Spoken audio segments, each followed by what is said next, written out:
Әйел жүрегіндегі кішкентай қыз. Ғибратты әңгіме. Өмірде бір бай кісі болыпты. Ол бұл дүниеде қолы жеткен нығметтерінің баршасына риза болса да, қалап алған жарына көңілі толмапты. Әйелінің мінезі, жүріс-тұрысы, қонақ күтімі, сөзі мен күлкісі де оның қолайына жақпапты. Бір күні ол Данагөй қарттың алдына келіп жүгінеді. Сөзді мұқият тыңдаған Дана, ол қызды өзің қалап алдың ба? Әрі оның қыз күніндегі мінез құлқын білесің бе деп сұрапты. Сонда әлгі кісі: «Иә, өзім сүйіп қосылдым. Қыз күнінде өте сыпайы, салихалы жан еді. Кейін өзгеріп кетті.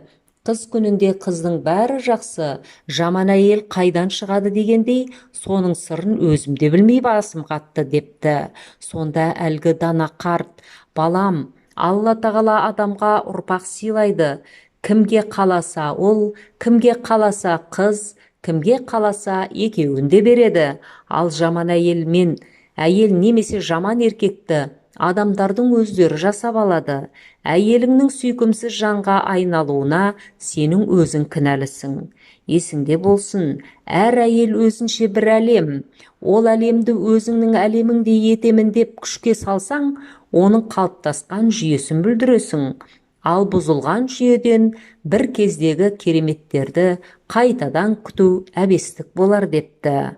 Сөздің мәнісін түсінген әлгі адам сана таразысына салып, өзінің әйел алдындағы жауапкершілігін әділ әрі толық өтей алмағандығы үшін әйелін өзіне қарсы қойып алғандығын, соның нәтижесінде оның сүйкімсіз жанға айналып кеткенін ұғып, жақсы жерге келін келген, жаман жерге түскен келін келсап деген халық даналығының мәніне бойлап іштей қатты өкініпті. Кетерінде Дана ақсақалдан: «Енді не істесем оң болар еді?» деп кеңес сұрапты. Сонда данышпан: «Балам, еркек кіндіктінің қашанда есінде жүретін бір ережесі бар. Соны ұмытпасаң, алдағы күндеріңде әйелің көзіңе сүйкімді бола бастайды. Қыз деген нәзік үмітпен, аяулы сезіммен ғұмыр кешетін нәзік жаратылыс. Олардың жасы қаншаға келсе де, жүректерінде сол бір үлбіреген нәзік сезіммен, ер адамға деген қалтқысыз сенімнен құралған бала күнгі бейнесі орнығып қалады. Жүректеріндегі сол кішкентай қыз, ол ақсамайлы әже болса да, сол балғын пәк күйінде қала береді». Талғамсыз еркектер әйел жүрегіндегі сол кішкентай қыздың бейнесін көре алмай, пұшайман болып өтеді.